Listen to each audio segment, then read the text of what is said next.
بسم الله الرحمن الرحيم، والحمد لله رب العالمين، والصلاة والسلام على سيدنا محمد وعلى آله وصحبه وسلم أجمعين، فصلوا عليه وسلموا تسليما. القمة الأكثر جماهيرية، الأهلي والزمالك، هي القمة المصرية والقمة الأكثر أيضا جماهيرية في مصر والوطن العربي.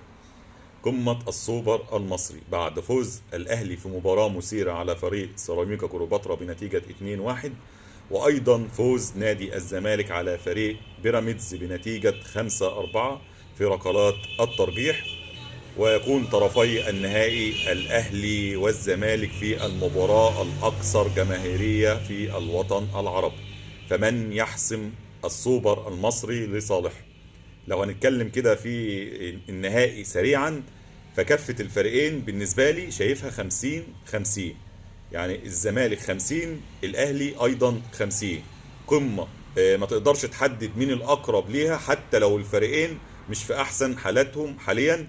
يعني النهاردة الأهلي بيكسب بصعوبة فريق سيراميكا اللي قدم مباراة كويسة جدا قدام النادي الأهلي، والأهلي قدر يفوز عليه بصعوبة بنتيجة 2-1.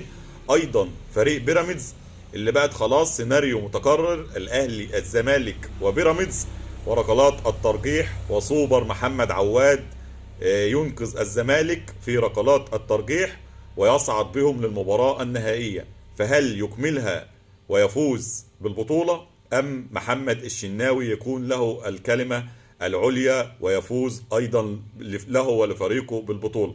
مباراة صعبة، مباراة جماهيرية ممتعة طبعا، مباراة مصرية في الأراضي الإماراتية طبعا وبلدنا الإمارات الشقيقة.